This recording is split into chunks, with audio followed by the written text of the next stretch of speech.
In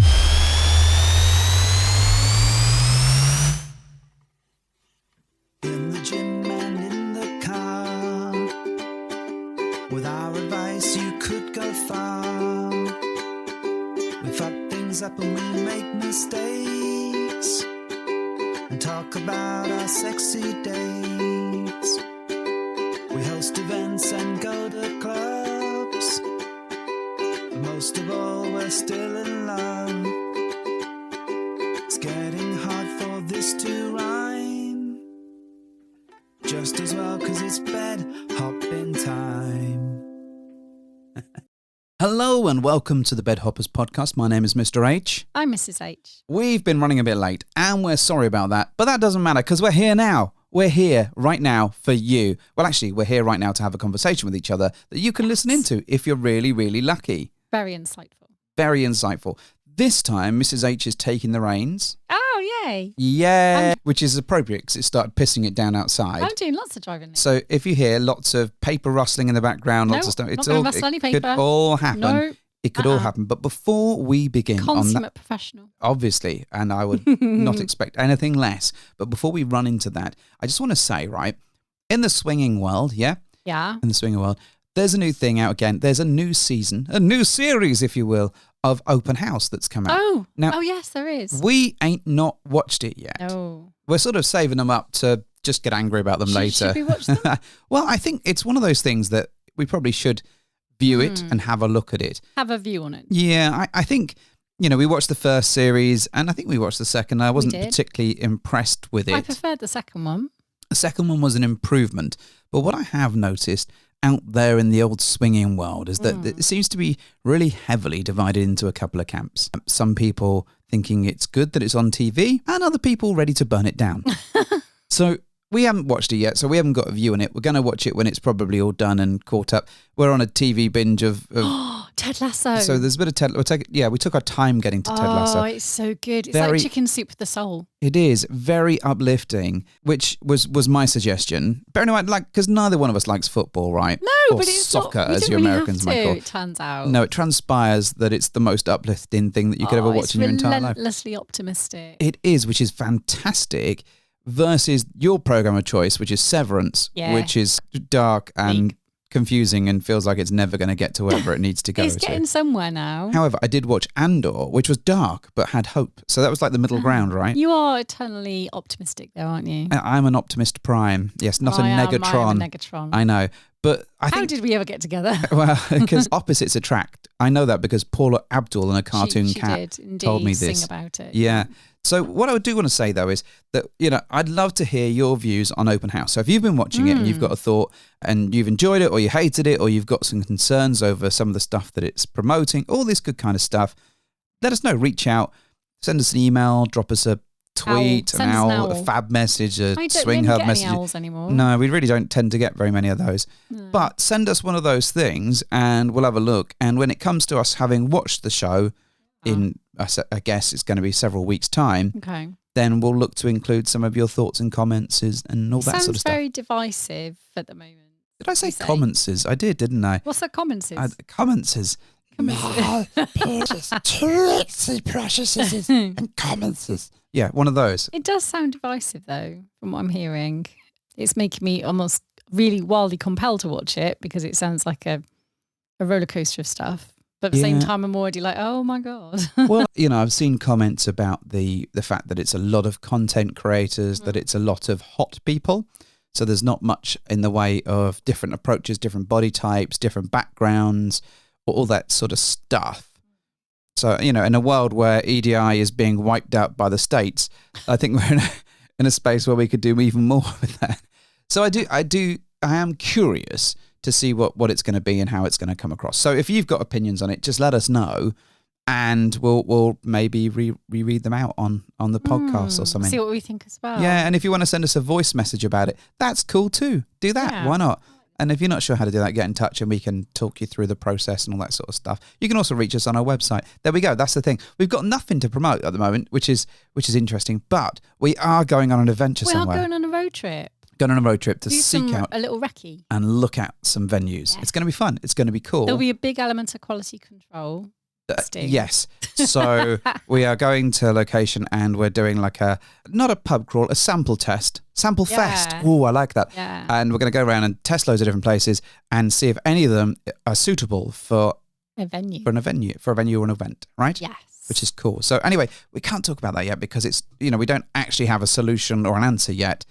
But it's coming. Yeah, it's coming. This weekend. It's always coming. Let's go with it, Mrs. H, then. What is your topic today that you have chosen using the power of ChatGTP? No, not just that. Thank you very much. Okay. But also, I have decided I want to interview you. Oh, I see. Yeah. Yes. And you don't know what I'm going to ask you. The classic bed hoppers have run out of content. Let's interview each other situation. I'm down with this. Let's go with it. Yeah, but I've got some good stuff. Why are you speaking like Scooby-Doo or Shaggy? Because I've been talking all day. You're Scoob. All right, cool. Let's go with it. I'm going to cover a very, very vast topic. And it's so vast that I'm going to just condense it into one section. Okay. Okay, so I'm looking kind of at the genesis of rules within ethical non-monogamy. Genesis and rules. The genesis of Hudson rules. beating. And kind of looking at like the spectrum of flexibility that sits within that. Okay. So lots and lots of stuff about rules. Mhm. And I suppose you could just basically ask, like, why do rules exist and are they made to be broken? But it's a lot more than that. So I'm going to ask you some questions and see what your take on it is. All right. We might not agree. We might agree. You might decide that I crossed a threshold once and that was a rule broken. Who knows? Well, It'll probably come up. It only comes up every other episode. So let's see how we go and see how quickly I can bring that up. Yeah. Yeah, let's do it. Okay, all right. go for it. So we're going back to the beginning here. So when couples enter the ethical non-monogamy journey. Yes. Journey. Sorry, I had to say it. When they start their adventures. When they start their adventures. Yes. Why do you think couples feel the need initially to establish rules when they're entering that lifestyle? Well, I think for me, the reason why we did it, as far as I'm concerned, the sort of main conversation around it was about not breaking our own relationship. And part of our approach has been creating a sort of safety bubble, a net around ourselves that protects us from things that we think might hurt, scare, surprise, shock, and cause us to be upset with each other or even worse. So I think the reason why we set rules and boundaries was one, because we like to enter things cautiously, not people, but enter. Very risk averse, yeah. Yeah, risk averse. I think because we put our relationship, not that anyone else doesn't, but we do value our relationship a great deal. So we put in a lot of fail-safes, i.e. rules and boundaries that were designed to protect us. Okay. So, and I think part of those rules were because we were very new. Yeah. And we wanted to kind of figure out how it was all going to work and take baby steps before we jumped all the way in with different things, like a suck it and see approach in a way, but with boundaries around it. And also I think it helped particularly me because I like rules being in place. Rules are very important because they're very closely linked to fairness to me. So as much as I flex rules, and I occasionally can be known to do that. Really? I know, right? But I think the reason that I really appreciate them, though, is because they enable me to understand what might happen and what I might expect to see or encounter. Even if it was like, hey, we're not going to kiss people when we're both not there or something like that. It was understanding that I'm not going to turn a corner and find you making out with someone or we're all going to stay in the same room, for example, to play. It's all knowing that that's how we're sort of how I might experience that stuff. So I then therefore know that I shouldn't see that sort of thing, and therefore I can get my head around it a bit better. So you created yourself a little framework, and indeed us a framework. Oh yes. To help with some of those challenges. And so flipping it to why other people might create those. Yeah. This was your take. Yeah. Do you think some people decide to create rules because they are societal norms and they're it's almost expected that you follow a tried and tested formula when you're entering the lifestyle, or because they have insecurities? Column A, column B, I think. I think so. It depends on how you're going in and the research that you've done, if you've done any research, right? So if you listen for example, to our podcast, then you might go, what the bedhoppers have done, that sounds like my approach, therefore, or they seem like good, awesome people that I'd like to follow in the footsteps of, therefore I'll create my rules and boundaries to help helped me through this process. And likewise, we did a very similar thing, or I did a very similar thing, having read books, listened to podcasts, watched films or whatever. And I think that was really, really helpful. So there is a sort of, you see and hear these things and you adopt their approaches. But also I think, some of the rules are designed by their nature to protect you. And whether that's to protect your relationship or to protect your feelings could be debatable. Those things could be intrinsically linked, of course. And I think actually as you're, you might say, okay, I don't want to see you having, I don't know, full sex with a man or whatever, it's only blowjobs or whatever, and that's all I'm comfortable with. That it might be protecting some of the insecurities I have about what I'm about to witness. Right. Okay. And I think quite a lot of people, when they start, they set their rules, and those rules and boundaries change and flex as they get further into the lifestyle. It's fairly rare, I'd say, although we have met people that kind of jump in and go, right, anything goes, right?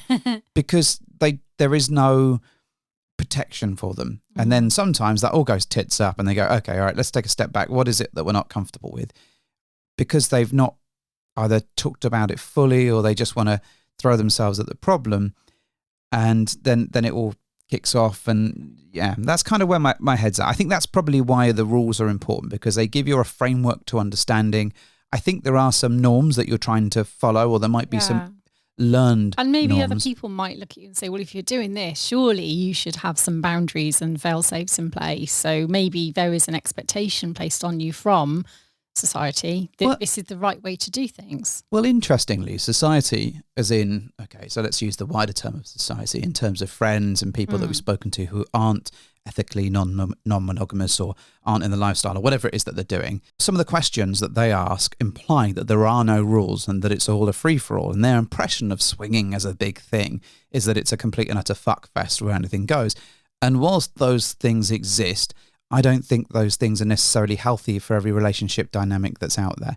And for the most part, it's probably that sort of anything goes mentality can be quite damaging, because you're just jumping into all sorts of potential issues that might flare up. Okay. Before I move on to my next little mini topic within that. All right. I'm interested. Do you think that when people set these rules, and yourself included, do you think that they would serve your purpose, or did you expect them to create unexpected challenges along the way? A little column A, column B, I think. So I thought that those rules were a good starting point. So let's refresh on our rules, because I think when we started, I think we were happy to kiss people while we were in the same environment, and that we were both to be involved. It was a same room thing. We weren't a full swap couple, so it was all only with other partners. So we put some of that stuff in place just to support us and understand what how it's going to feel. And part of it was designed around the very nature of these felt like huge steps for us, but though in terms of entering the lifestyle and the scope of what you could get up to, they felt very much like baby steps. So for me, they felt much more about dipping our toes in a safe way with a decent framework to support us. And then if they needed to change down the line, then we could talk about that. I don't think they felt necessarily restrictive, because we'd kind of put them there to prevent issues from arising more than to stop us from doing something that we wanted to do. And I think had we been like, oh, we feel really comfortable going straight to full swap, that might have been great for us. But I don't think that at the initial time we were ready. And I think it felt like a huge step for us to get to that point. In fact, it took us like a long time. And how do you think other people might view newbies entering the lifestyle with this brand new set of rules that they're brandishing, and maybe your first experiences with a very experienced couple who scoff at these rules and go, these are pointless, because let me tell you, over time this will change. Do you think there's some peer pressure there? I think there can. I think there can be. I think we certainly encountered the people that said to us, numerous. You're not swingers unless you immediately drop trow and start fucking someone the moment you turn up to a house, and that didn't feel like the way I wanted to do this. And of course, everyone can do it in a different way. I don't know. What do you reckon? What's your take on this? I think some people probably bulk under the pressure of feeling like they're not going to fit in with the crowd or get the hookups they want, because they're kind of like made to feel a bit silly for having some of the rules. Some of those rules, like no kissing unless it's a woman, Like those rules, and when you hear them for the first time, you think, really? How can you have sex without being intimately kissing someone? And you and I know that to us doesn't feel like a space in which you can move intimately between partners. But if that's a rule that you've actually got cast iron from a word go because you're so new and you're so worried, then who are other people to come and try and peer pressure you into breaking those rules? And I think, you've got to play to the slowest pineapple in the room, to use a phrase. I think you kind of got to go with other and respect other people's rules. Sometimes they don't tell you all of the rules, and that can make it difficult. And sometimes you get so used to doing what you do, you assume that other people have the same rules. And quite recently, we played with someone, and I just went to kiss her. It was just a very natural, and I forget now that like a year ago or whatever, we were like, oh, we have to be around, or we're allowed to kiss whoever we want, and we're not going to cause an issue.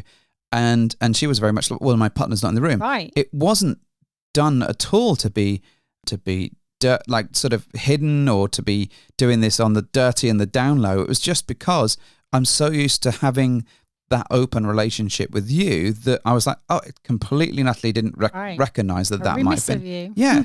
And I was very sorry about that, and I apologized. And I think some of those rules are absolutely there in place to protect them and to help them protect other couples. I think the no kissing at all rule is a difficult one, but I often, we find that that's more inexperienced people who haven't really done very much, if anything at all.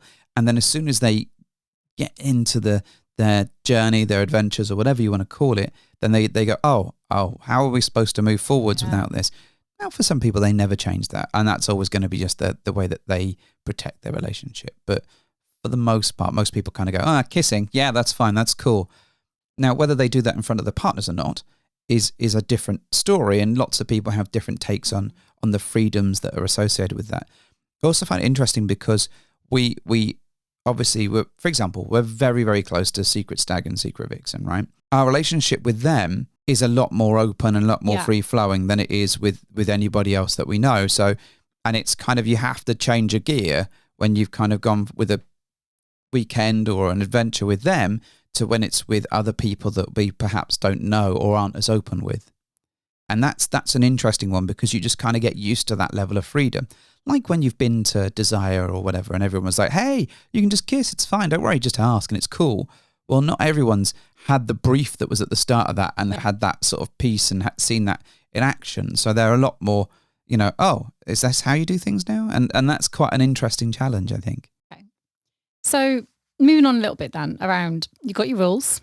All right. In terms of how flexible those rules then become over time. So you have couples obviously who strictly adhere to them and actually keep them in place and gatekeep each other quite well. Yeah. And then you get those who do allow for some fluidity over time. And so what might contribute to a couple becoming more or less flexible? I think experience helps a lot. And I think, comfort with the people that you're playing. So if you have regular play partners, I think very naturally you develop, you understand the language, you understand the rules, but you also become much more comfortable with those people. And I think as a result, you can find the discussion around flexing those rules becoming much more likely. I think also as you get more confident and comfortable with your rules in general and your approach to this, you're less scared. You're much more bold, you're much more excited about things rather than being worried about it. Because a lot of people, when they start out, they're quite nervous and worried. I know we were. And as we found our comfort and found our sort of place in the world, I think we started to flex those rules. And often it happens in one or two ways. One, it's the discussion. Should we do this? Is this cool? Oh, this is, one of us feels that it's like, oh, we're missing some opportunities to do something fun here. Or there's one of us crosses the threshold and we kind of go, did that break us? And we take it for what it's worth. It's, and for me, I struggle a little bit with the absolute rule breaking, but I'm also extremely conscious that I like working to within an inch of a rule, like bending it as much as I can. I love it both ways. I know, and this is the thing, but it depends on how much stock you put in that particular rule. It does. So I think, there's been situations where you've crossed a boundary. I've probably crossed a boundary on occasions. And I think you kind of learn from it and you kind of go, you know what, that's okay. And you have the discussion, is this something that we need to change in terms of our rules, or does that person need to reel their neck in? And it might well be like the threshold conversation. I know I've referred to it 1,000 times already today, but you played in another room, right? Across the threshold. We can argue over the semantics of it all, but that started a conversation around, well, it didn't kill us. No. But also it started out, well, you pushed that boundary way too early and we weren't in the right spot to do that. So, but it did start ultimately the conversation that led us to kind of going, oh, well, actually, we could play separately. But not in a completely separate environment. We were in the same house. Yeah, we were in the same house, but the fact that happened and we didn't die over it meant that we were able to evaluate those things. And I think, that led on to the conversation that actually, if I'm occupied and happy, then you did look occupied. Yeah, and the same is true of yourself. Yes, that we're a little bit more free flowing with those types of things. So I'm going to push you for a more specific example of a time then, where a fairly rigid rule may have become a bit more flexible, or vice versa, where a very flexible rule that you had in place actually something happened that made you want to make that rule more rigid again.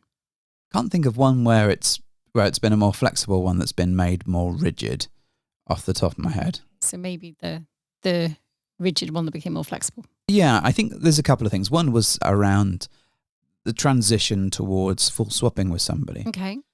And actually that felt like a huge deal certainly to me. I know you were less, you're like, I don't want to put this cock in my mouth. I just want to sit on it.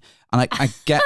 Yes, and I still maintain that. It was more of an aesthetic sense related thing than I want to go all the way and fuck someone. It was more that I just didn't necessarily want to put every cock in my mouth. And I get that, and we've covered that enough times. But I think that was a moment when we kind of went, okay, this rule needs some flex, and we want to try this and see how we go. And I think as ever, we kind of relaxed that for one couple, and then retreated, and then saw how it went, and then kind of talked about it and was like, hey, was that so bad? We didn't die. It's all good. Let's try that again.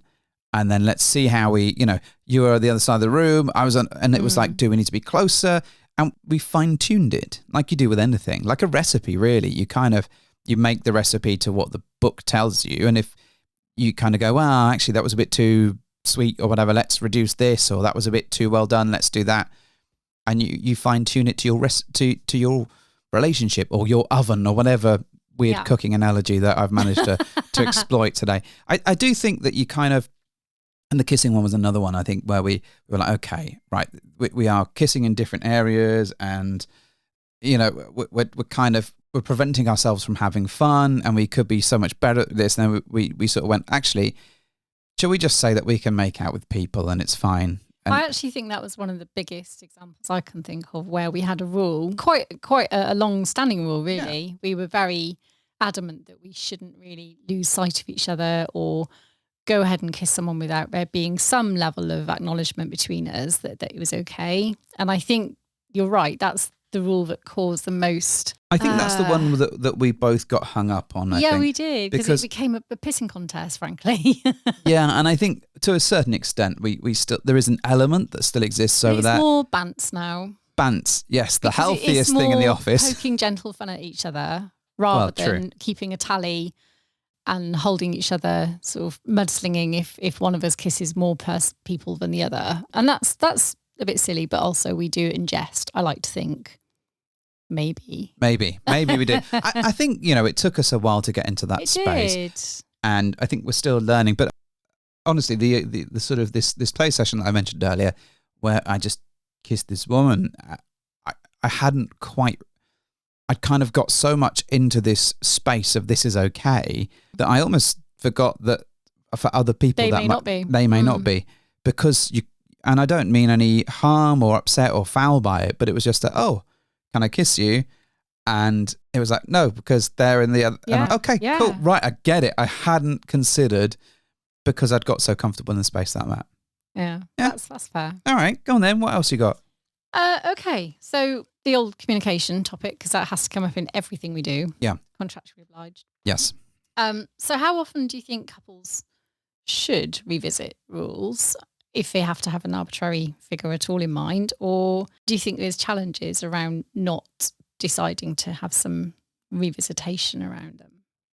I think it's healthy to revisit the rules, but equally I'd say that we're terrible at doing that. Wait till one's broken and then go, hell, we're going to sit down now. Yeah, I think we are much more about this is our status quo, we're kind of happy and we're comfortable and we're going out, this is what we're doing.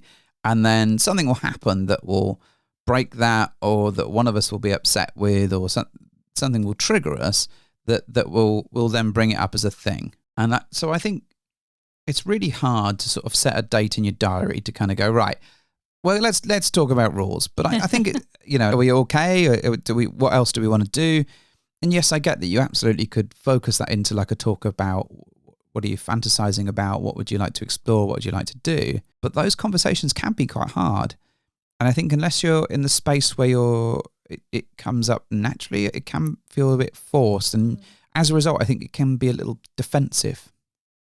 Which is why I think people probably, a rule boundary gets overstepped, and then it becomes like, well, now we have to talk about it because something's happened that one of us has done that wasn't really sitting within the remit of our current rules. And I've heard a lot of people say that you shouldn't change your rules when you're in the middle of like a play situation.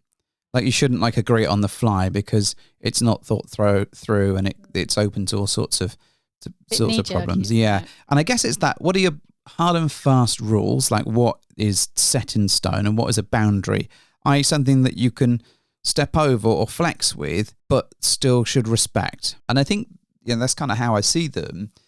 And I think really it's about kind of exploring that and having regular conversations and kind of reviewing some of your, like when you've had a night out and you've played with someone new, or you've done something, or you've had an adventure, as part of your debrief, I think there is a sensible sort of check-in about how did that go? Was it okay? And if anything flexed that, or you wanted to do more but you didn't, then's probably a good time to bring up that boundary or rule change. That brings me into my next question very nicely. Okay, good. Which actually was around, do you think that overly rigid rules can hinder enjoyment and spontaneity? Well, I think, okay, so I think rules and boundaries can, so for example, right, I like chaos within a confined space. Controlled chaos. So I like to know what is the maximum amount of chaos that you can get away with? I can cause within the agreed boundaries. And I like the free-flowing aspect of it, but I also like knowing what the limits are so that I know where to stop. So I think it can restrict your fun by the very nature of it. Like, if your fun is that, you're not allowed to make out with anybody unless your partner's there, then you're going to have a very boring night, aren't you, Mr. H? Well, Mr. Swing Pong. Well, I think that could change your approach to the evening, or it wouldn't change because that's your agreed rules. But you could have a lot more fun if that's what you're seeking to do. But I think both of you need to be on the same page with that. But of course, some people have rules for one person and different rules for another. And baffling. Well, and it's not baffling. I get it. Like some guys are only comfortable with their ladies kissing other women. Yeah.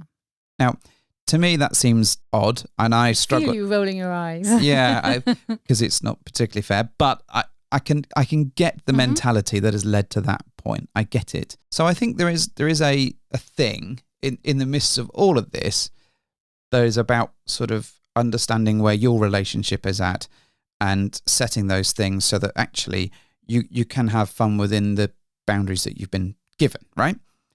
But if you find that you're missing out on fun and you're going, oh man, I could have gone out and done this, and this, then that's the time to have that conversation. But it's really important to remember that you've put those boundaries and those rules in place for a reason. Now, that reason could be to make sure that you're both comfortable, that you're both safe, that you're both not going to get upset. So, or it may be just that you've done it because this is the beginning of your journey or your middle of your journey or whatever, and this is what you feel comfortable with. And what you're actually seeing is that, you'd be comfortable with all this additional stuff. Great. But don't just go and grab that additional stuff. Go and have the conversation with your partner. Probably best not to do it on the night. Ask permission, seek forgiveness. Yeah. Well, yeah, don't just go and do it, then seek forgiveness. That is basically a pathway to someone being upset, I think. So my take would be is that sometimes rules are going to prevent you from having fun. There's just no doubt about it, because if you are like, oh, I'd like to kiss every lady in this venue, and your rule is that you can only do it when your partner's there, you may feel like you're being held back. So it's really important that you just don't go ahead and do that and then go, oh, I'm really sorry, sweetheart, I made out with everyone, even though it was a rule that said that's not going to get you anywhere. But what you could go back is, and I would say not on the night, because it feels like you're in a pressured environment and you may make choices and decisions that aren't thought through, is to take it away and go, next time that we go to one of these things, is it okay if I do this? Yeah. I mean, so conversely, the flip side of that is if there's a lack of very clear, explicit boundaries or rules, then that actually can cause breaches of trust, because the other person might say, well, it wasn't really that clear what you meant, and I didn't think you meant this. And this is maybe where some of the anxiety sets in and rules may get broken inadvertently. I think this is where you need to be clear about your rules and and check your understanding of what's within the realms of acceptable or not. And I think this is where things like, what was it called, Playboy Swing, like Open House, like the films, like the podcasts, all that sort of stuff comes in really handy, because you can say, what would we have done in that situation? How would our rules apply? Because these are real world examples, to a greater or lesser extent. Dramatized ones, but yes. Yeah, yes, they are. but you can actually kind of go, well, would we have done that? Would we have, what would have happened if you'd have done this? And then you could say, well, I wouldn't have done that because these are the rules and I wouldn't have. Yeah. So that sort of stuff is really helpful for sort of testing the strength of your boundaries and how you feel. And also it might be useful in setting up your boundaries and rules in the first place, because if you've listened to our podcast, and thank you, gentle listener, for doing so, thanks for sticking through so much of this, you may well go, right, we're going to copy those exact rules that we had at the start, but then you know some of the problems that you may encounter later on, because you already know what we've been through and how it might evolve. Okay. Does that make sense? No, that makes perfect sense. Yeah, okay. And I was actually just musing when I was listening to you, and this wasn't one of my questions I planned to ask you, but do you sometimes maybe think the further you kind of go through the experiences in E&M, the more flexible you become and the more laid back you become sometimes of your approach, and especially when you're talking about how open you can be with well-established play partners? Do you think sometimes people may view that level of openness as too intimate, and that might be the threat that they become jealous of, because it's so explicitly open and you're like, this is fine, we said it's fine, of course it's fine because I've said it's fine. And then you see it happening, with all the time because you've expressly said we're okay with it. Do you think that becomes a fast track to too much intimacy for some couples? I think it can do. I think it's a bit like, right, when you start learning to drive a car, right? You're not confident. You don't know all the stuff. You don't know how to do it. But actually, once you pass your test, then you drive really cautiously and you try and follow the law as much as you can. Probably this is not everyone's going to follow this thing. But as you go on and as you sort of go on into your literal journey, then, and perhaps you've been driving for a few years, then you don't actually think about it. You don't really think about your driving. Your style is your driving style, and you become much more complacent. So, you do go over the speed limit. You do take risks, but you feel that you're taking calculated risks because you know your car, what it's like driving, what the roads are like, what the area is like, all this kind of stuff comes into it. And I'd say that swinging is very similar. When you kind of start with your heavier set rules, and, but then you could meet other drivers that are much more experienced, and they can be quite terrifying because they know what they're doing. They're confident. They can turn without stopping and juddering and having to restart the car and all that sort of stuff. So there is I'm getting away with lots of weird analogies today. I'm not sure what's going on. But I do feel it's a bit like that, and that you can see those people and you go, wow, they are so open, but also they can be intimidatingly so, as you said. I think when we started, we met people who could just, they could walk around, talk to anybody and everything, and they could pick up people like that, and they could go away and have sexy adventures without what felt like a moment's notice. And they seemed so advanced and so like they've secure, evolved and secure and all these kind of things. And I think, yes, there are absolutely people that are like that. But at the same point, I think it's important to realize that lots of people have their own things that they don't tell you about. So actually, when you start chatting to people, quite often they aren't the secure ones, and they do have rules, they do have things in place. It's just you don't know what they are. It's impossible to know what goes on behind closed doors. It is. But I do get what you mean. I think, I remember starting this and going to the odd club or something and seeing people, and it's like, wow, this feels so advanced. And even now, I kind of, with all this socials and stuff going on, I feel like people have a much better secure start to doing this. And there's so many confident people that just jump in, probably because there's loads of resources and lots more information. I like to think that's one of the reasons. Yeah. I think there's way more education to be had. A lot of responses that, people elicit aren't codified. They're just natural reactions to how they see their peers acting and how society acts around them, and things like that. So I think you're right. I think resource-wise, it's a huge pool of resource out there now which people can dip into, hopefully, and use. Yeah, I mean, like this one. We changed the scape of the landscape with this, definitely. Okay, so I've got a question. Now, let's assume you've got your rules, talked about the flexibility that exists within those. Yeah. Talked about how important it is to communicate and revisit your rules. Yeah. What happens if one gets broken? Divorce. Well, there you go. Immediate divorce. Thanks for tuning in, guys. Yeah, I think it depends on the severity and what's happened, right? Of course, it's not. There's shades of grey within all of this, but I mean, if one of your rules is do not develop a relationship with somebody else, and you go and do that, probably a big one. It's quite. Yeah, that's quite big. Don't do that. Yeah, don't do that. Don't fall in love with someone else unless that's your thing. But I do think it's difficult because you've got to look at the severity of the rule that's been broken. Yeah. The situation in which that happened. Yeah. You've also got to understand that the way in which that person has gone about it, their mental state, but also the person that hasn't broken the rule, and how they found out about it. So there's one thing to go, oh, I kissed someone and I was around the corner and it just so happened, and I'm really sorry, to come back to someone. I tripped. Fell over a drink and then locked lips. Locked lips, yeah. But if the difference is if you confess that the minute afterwards, or someone came around and said, "Oh, I've just seen your husband making out with another woman around the corner," and you're like, "That motherfucker, that's one of our rules that he's broken." That's a different situation. It depends how it emerges then. How it emerges, the severity of it, because that may well be like a real no-no for you. That might be like no worries. So it's like.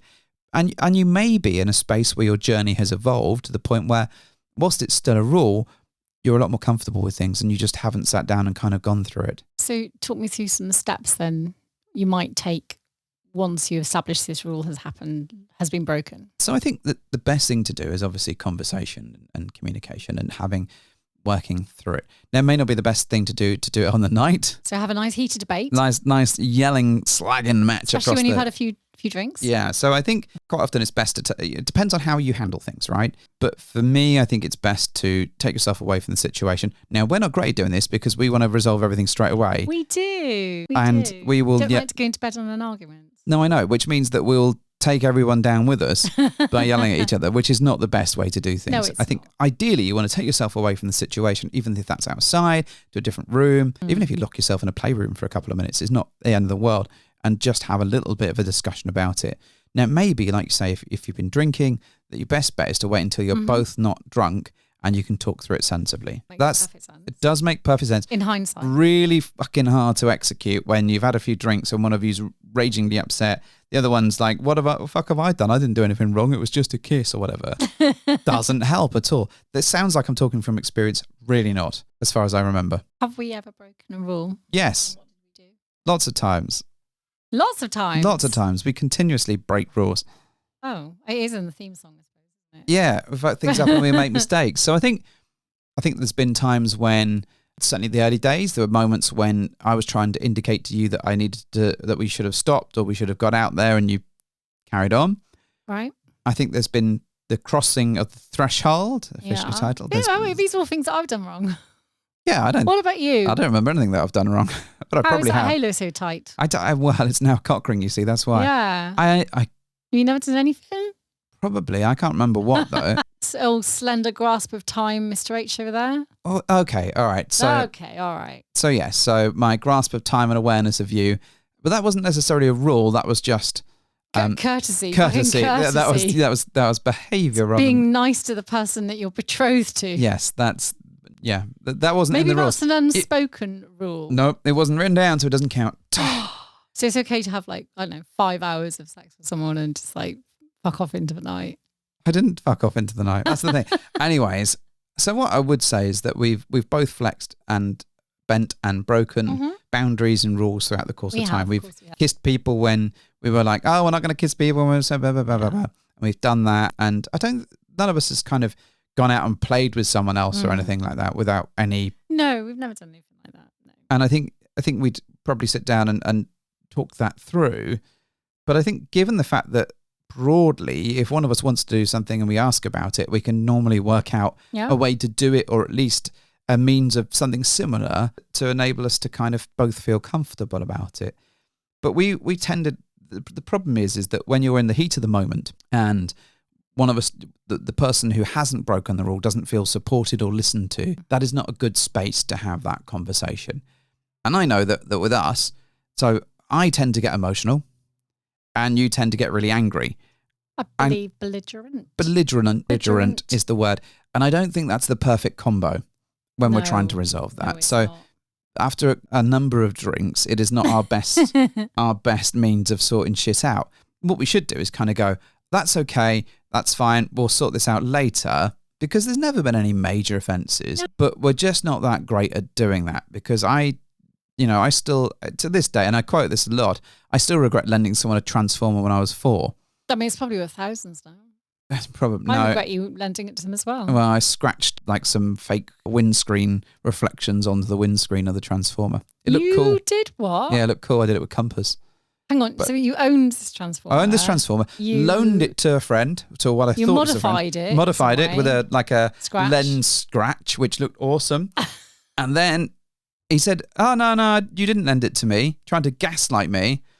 And then when I went to his house like months later, there it fucking was. And you knew it was yours because of a scratch. Because of the scratch. The custom scratches. Yeah, so I took it back. I was like, motherfucker, You took it back? I took it back, yeah. This is mine. Did you actually? I fucking did. Damn straight. You told him you were taking it? No, I just took it. I was like, fuck you. Oh, so you stole your own Transformer back. How can I steal it? Because you didn't tell me you were taking it.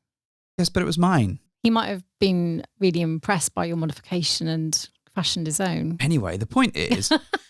is that my ability to hang on to things and reflect endlessly on them and be emotionally damaged by something stupid is endless. Yeah. And you're much more disposable with your thoughts on things. You kind of process it and move on. I don't want to live in the past. But the difference is when it has been rule breaking, for the most part, it tends to be you rather than me. My God, what? It's true. I am shooketh. I know. I don't believe this. Well, gentle listeners, what you'll come to realise is that Mrs. H is actually a cad. I don't even have words. I know you don't. I love how shocked I'm not even that stealthy. I know. That's the thing. That's why we find out all the time. I'm not conniving in the slightest. I couldn't lie my way out of a packet of quavers. I just don't have it in me. But I think this is one of the things. Inherently stupid sometimes, yes. No, not at all. I think one of the things that it's really important to recognise is that breaking rules can be done like within the moment. Like you might accidentally, or you might not think, and you've not done it maliciously. No, of course not. It's possible that you have done it on purpose. You've sought it out. Unless you've planned it's premeditated it. You've done it maliciously. You've done it to get back or to hurt someone, or you've done it because you've not given a fuck about the rules. And that's a very different situation to be in. Yeah. Making a mistake is one thing, and owning that mistake is really important. But if you've gone out the way to deliberately harm, hurt, or hinder someone, then actually that's a very different conversation. And much of what we talked about are things where people have made a mistake and they've just happened to be in a space, or they've not thought, or they've been careless. That's very different to kind of going, right, I'm going to go fuck that person. and my partner's not going to... To hell with my rules. Yeah, exactly. So I think it's really important to recognise that, and your approach for that sort of situation is going to probably require a lot more Band-Aid and a lot more conversation, a lot more soothing over to or if you can get back from those things. Because if you've done something so maliciously to hurt or upset your partner, you've really shown that you don't care about their feelings, And that's a massive slap to the face, frankly. Do you think if rules are broken, maybe not once, but a couple of times, or a rule is overstepped so much that you feel really hurt by that, do you think the couple should take themselves out of a lifestyle, or is there a way forward where they can continue? I think, again, it depends on if that person is continuously breaking a rule. You need to look at, is the rule worth having? Is it a rule that you both agree on, or is it that one of you wants to do something and the other one of you doesn't? And if you can't come to an agreement about how to deal with that, then maybe you do need to take a step back and work on yourselves and just figure out what you're going to do. And if it's an absolute no-win situation and you can't come to any compromise, then it's forever going to be a problem for you both. So this is about compromise. This is about agreeing, and this is about finding a solution. But if, for example, right, if you didn't want me to kiss people when you weren't around, right, and I continued to do that, regardless of what you said and how upset you got, so you come to me and you find out and you're crying and you're really upset, and I'm like, yeah, well, I'm going to keep doing that, and you don't want to change that, you're still upset by it, then we've got to figure our shit out. We've either got to take a step away from the lifestyle, or we've got to come to a compromise where you are happy and I'm happy, or, we're both unhappy, because sometimes that's what compromise is, right?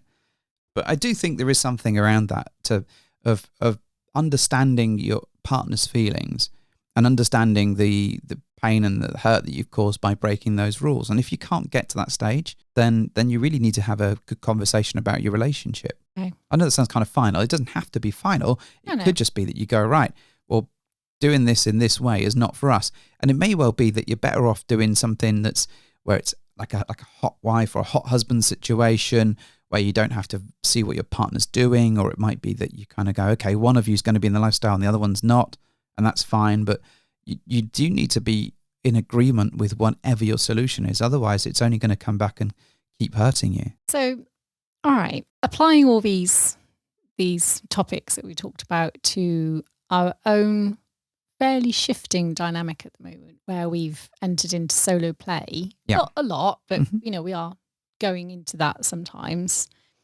Do you think our set of boundaries, because I say boundaries because we don't really have any major rules, do you think we need to revisit our boundaries and make sure we're fit for purpose with this new dynamic?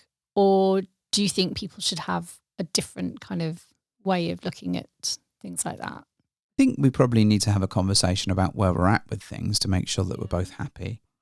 I think there are bits, for example, right, having different chat groups. Yeah, because this is always a rule that we've had around. We don't really want to create little separate pools of intimacy that we're not able to be part of, because that's where you don't know, you get worried about, right? I utterly get that. But I also think it's a bit strange and a bit weird going on a solo date with someone and not being able to have a little bit of a conversation with them. And we haven't quite navigated this yet in terms of how we figure it out, because I think it's a strange one, right? For example, you're going away. Yeah. And you have a conversation or a text with the person that you're going away with for that weekend. Okay. Do you not? Well, I do, but actually I haven't got any conversation going about it. But you have I tend to have that conversation in our group chat with you. Okay. And that's genuinely the case. So you've not arranged anything at all through the chat? Nope. So how have you arranged anything with said person? The only thing I've arranged separately is literal travel arrangements. That is it. So there's not been any other kind of talk about what we might do when we get there. No kind of preamble about, wouldn't it be fun if we did X, Y, and Z? Actually, no. But equally, I also know that you don't really do that level of conversation anyway. So yeah, that's more luck than judgment. Okay. Yeah. So genuinely, that is probably my way. Yes, I'm not a big one for chats anyway. Now I think about it. However, I actually, because you know the person as well, and we have played together. Yeah. As a group, it actually feels quite inclusive and fun to actually include you to a degree in some of those things, because you're doing me the courtesy of letting me go and do this. So for me, I actually don't feel like I want some clandestine separate relationship chat about it, because I upgraded quite significantly there. But But I almost feel like you are included to a degree because you're allowing me the opportunity to do it. So I kind of don't want to hide anything from you. So you're very welcome in any conversation about what we might do. I actually hadn't considered it would be fun to have a separate chat about it. How weird. I've not really thought about it like that until you said it, but it's not occurred to me. So for both of your Genuinely. for your solo dates, you have had separate chats, but I think the separate Yeah. chats have much more been because you're friends with those people Yeah. rather than it being a thing. And Exactly equally for the people that I've had dates with, Yeah, I am also friends with them. I know. But I think what you don't like the idea that there might be some sexy chat going on. There really isn't. But I don't think you like the concept of that. I think I find Interestingly. it harder to get my head around because it's purely because it's not in my sphere of reference at all. I can't see anything, so I don't know what's being talked about. So of course my mind is going to go to the obvious extreme and think, oh my God, they're probably organising some fucking ridiculous, like sex-fueled 4-hour marathon and I don't know what they're talking about. What is it with you in 4 hours? What is it with you in 4 hours, Mr. H? Come on. It's only 2 hours. It's Well, I anonymous. think it's 4 overall when Okay. you count the other 2 hours of a day. But All right. fine, Okay. fine. Right. So, yes, but the difficulty but you don't know. you don't know, and they aren't sexy chats by the nature of the people that I'm in the chats with, and their preference isn't on particularly spicy chat. Okay. which I think is fair, but I do think there will come a point when like there'll be someone that I go on a date with. Hopefully there'll be another one at some point. Well, there is. We know there is. Well, there is, Next but month. but okay, someone that isn't That person. those either one of the people that I've been on a solo Oh, date right with, then. right? And they might want to have a bit of a spicy chat. Really? I'm just No, I'm just thinking out loud. Go on. It's Right. not an accusation. But my take is you hate sexy chat to the point where, right, literally in the last 24 hours, someone said that they had a spicy evening. And I was like, what do you mean? And they were literally afraid to tell us what they'd been doing because they know that you don't like spicy chat. Now, this went entirely over my head. I remembered the comment, I remember the chat, and I remember this conversation. I had no idea at all that this was aimed at me and my less than wonderful love of sex chats. How can you not? I just assumed it was All right. banter. Okay. I don't even know. Okay. Not that I thought for one moment they were going to be elaborating on what they were up to in like lurid, sexy detail or whatever. Lurid and sexy being obviously great bedfellows there. But the point is that people will generally avoid any spicy talk whatsoever in our chats because they know, Really? yes, they do, 1000%, because they know you hate it. I mean, I could just read it and move on. I don't But need you to can't. involve myself. You can't because I can. no, you. And the thing is, even when chats have got slightly mildly warm, and we're not talking, this is like, less than a British summer day, you'll often go, oh, get a room, you two, or you'll do eye rolling, like emojis, or we can almost hear you reading the chats and going, oh. So I think there is something about it that we probably need to resolve, but I don't know what that resolution is. Now, I'm not suggesting that I'm, for one, in any way jumping on all my chats and going, hey, this is really filthy. Let's and really take this dirty. offline. Yeah, that's not what I'm proposing. But what I am saying is that I enjoy that and other people enjoy that. And it's how do we navigate that, particularly if you're going on a date with somebody. Now, we've mentioned this before, and that the challenge is that I want to be keen for my date. Like Right. I want to look forward to it and I want to be excited about Yeah. it. I cannot be more excited about that date than I can be about sitting down and watching Netflix with you. No, No, because that's I wrong. know. So, and that's Are you more excited? Even Sorry? if you don't say it in a chat. Am I more excited Yeah. about going on a sexy date Yeah. with someone than sitting down and watching Netflix You don't with have to mention Netflix. But- We could, any comparable night with me. Okay. I'm not more excited, Right. but I want to be excited about the date. Okay. So I can't even display an equal amount of excitement because at that point, the Mrs. H, like, eye rolling occurs and it's like, oh, for fuck's sake. Oh. And even when I have told you about, for example, sexy times, you're very dismissive of that because you're like, oh, I bet she gave you head and I bet she sat on you and fucked you. And that's your presumptuousness of how a date might go. So there is, I know what I'm dealing with. One and done. Yeah. I know what the way you see it.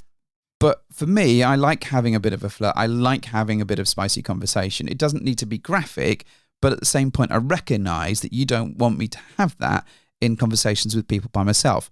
The challenge is that no one fucking wants to do it when you're in the chat. Can you just like boot me out of a chat for 10 minutes and enter me back in again? No. Like, what's happening? No, I'm not doing that. Oh, while Mrs. H appeared. Give me an example of a potential text you might send to a solo date person. Give me, I don't know, spice level 3. Spice level? What, out of what? 100?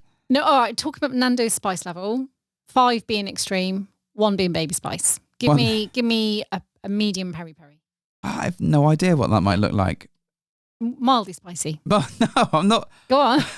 give me a potential. All right, like you've got a hot date this weekend. I don't know, Saturday. Let's just make it up. All right. So what and level? You're looking forward to the date. You don't want to piss me off. Yeah. But also, you would like to have a separate message with this person. But I don't want to. So if I don't want to piss you off, I don't send that message. That's the problem. All right. Supposing I said, fine, message this person. Mm-hmm. What kind of level of graphic are we talking that you would like to send? This is a challenge because okay. How no different? I was going to say no different to the sexy like, text. Hey, sugar tits, we're meeting on Saturday. Off you go. What do you want to say? Hey, sugar tits. Yeah. We're meeting on Saturday. Yeah. I don't know. This is a very weird conversation. I know. You're grinning like a maniac. Me on the spot all the time and tell you to real office extortion menu of graphic things I want to do to my sexy date. So I can't wait to take your clothes off and go down on you, or have the taste of you in my mouth.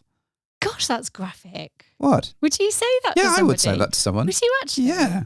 Oh my god, that's actually quite high on the peri. What you can't see, gentle listener, is Mrs. H is actually waving her hand around like it's a fan and wafting her t-shirt around because that is such a spicy. I mean, it's not Fanta level of Nando's. Well, no, because no one wants Fanta level. Obscene. So all right. Well, okay. So why is it the fact you've had to say, I don't know, the taste of you? Like, why? I don't. You asked me for an example. I know. Just why you? Something that would occur to you to say that. That would be Do you think the recipient would be. That is a message I have sent you before. Have you? Yes. Well, yeah. Because I'm not a fucking idiot, and I wasn't going to say something. 25 years together. Yes, I know.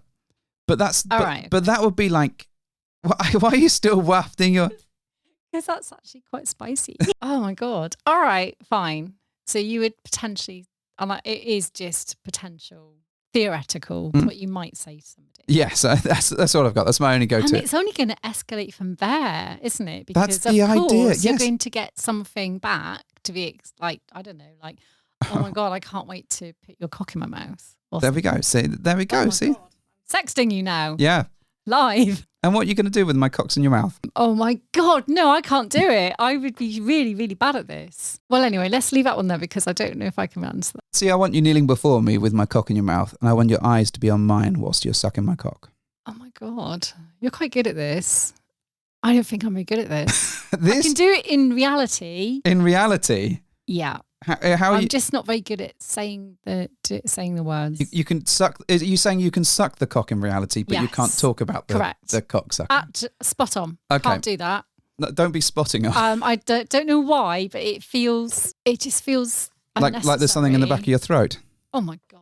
It just feels like an unnecessary escalation of vocalization that I just don't have in me. But I'm fine with the cock being in me. So not even like I can't wait to get through that door and then push you up against the wall and kiss you. No. Not even that. No, because and run my hands up and down the you. The fact that I'm going on a freaking date with them should tell them I'm looking forward to that. I'm going on a date with you, bitch. Be grateful. I mean, it's like ego boosting. I can't do it. Like, I can't take a compliment. You know this. So for me, it's my worst cringe factor. Having someone say something to me like this will mean I'll have to accept said graphic cock laden commentary and then come back with something equally fucking like nasty and sexy. And I can't do it. What about sexy pictures though? I can get behind that a bit more because it's not created for you. It's just a picture. I don't really need a cock shot though. Again, it's not massively important to me. How does anyone ever like decide they want to play with me ever? Well, I'm a very good front man. Very, very good front man. Do you just send everyone like text in advance and go, hey, this is what she's going to do? She just won't tell you. Yeah, this is it. The eye rolling is just a natural phenomenon. Turns out Mr. H has 82 separate chats. Probably know me. But I think that's one of the things that we kind of need to discuss as a rule. That is definitely an area that needs some understanding. I don't think I'll ever be on the same page as you, but also you won't be on the same page as me. But we have to find a compromise. There we go. See, I do understand. Yes. I don't know what the compromise is. No, but a burner phone. That's what. A burner phone. So, but and then we can both sit there and read each other's and go, "Oh my god, that's horrible. Let's burn it and never speak of it again." Yeah, but I don't think you would send messages like that. Not because I'm a prude or anything. I just don't. It makes me cringe. Like I inwardly think, no, it's giving me the ick. I don't need it. But would it give you the ick if someone sent you that sort of message? For example, if I sent you that, I like mildly kind of, foreshadowing stuff. Your level of like is, I'm totally going to do a sex on you tonight. I mean, sometimes maybe that's a bit too humorous. So yes. Maybe something a bit more. I don't know. I'll work on it. It's anal night tonight. Oh my God. A perfect text. Right. Okay. Any more things about rules that we need to cover as we've gone off topic, delightfully talking about going down on people and blowjobs and all sorts of wonderful things? And no, I think we've adequately explored all of the rule stuff. We've covered rules. We have covered We've nailed rules. it. Yeah, definitely. So what I will say in terms of having that conversation about rules, probably not the best thing to try and resolve it on a podcast when we've only got a limited time. We would probably need to mull it over and take it away. Yeah. As we've said, is a good idea. Think about it, work it out, and then come back with some ideas and suggestions. That's probably not what we're going to do. We're probably just going to get drunk and do whatever the fuck we like, because that's how we roll. Probably. I can't back any of that up. Maybe. So it also helps if you write your rules down your arm. So if you're in a club someone approaches you, you can go, right, this is what I can do and this is what I can't do. Don't break any of these Fairly rules. redundant if you go in a hot tub though, because then it will come off. Get it tattooed. Simple. Get it tattooed. It's so fine. Yeah, it's so Do you easy. remember we knew someone once who had like a shopping list? Yes, they had the shopping list. It was just like, it said shopping and it had 1, 2, 3, 4, 5, 6 or whatever. And he just write it down what he, yeah. And then on the other arm, I think he had like a memo or something. It was just like things to remember. So I think there are ways to tackle those things. I think rules are really, really important, particularly for someone who, like myself, who needs that to visualize what's going to happen. What can you expect? What might go through the evening? And what might you see your partner doing? I think it also helps to protect your relationship. But I know that some people just love pure anarchy and they don't really care about the rules.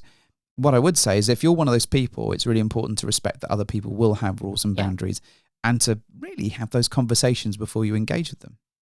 Is that fair? Yeah. Absolutely good shout. In today's lesson, Simon learned that sharing is really important, but having rules in place is a key thing. Thanks for coming to our TED Talk. Yeah, exactly. I was thinking more like the end of He-Man. Yeah. And G.I. Joe and knowing is half the battle. Moral that kind of stuff. There. Okay. Yeah. So, what else you got? Nothing? Oh, no. I mean, we've talked for an hour now, so I think people have had enough of us. Good. Nice summary. So if you've had enough of us, thanks for sticking with us. Don't forget to send us any thoughts, theories, please. comments I'm really on Open House. To hear about. Actually, I'm interested to hear from our listeners to see if, there have been situations where a rule or boundary has been broken or crossed and what you did, how it kind of all panned out, what approach you took. Quite interesting to hear different people's perspectives on how they do that. Perfect. Right. Mrs. H, do your thing. Well, thank you for hopping into our bed.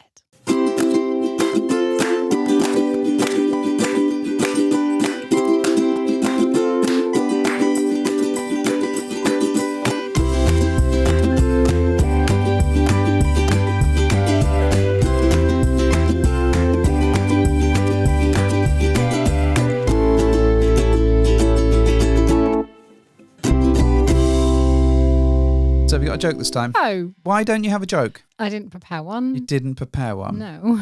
My life's a joke at the moment. It's not good enough. Oh, bless you. So let's give people an update. What have we been up to? We went to a fake festival recently. Oh my God, it was fucking epic. It was good, wasn't it? It was banging.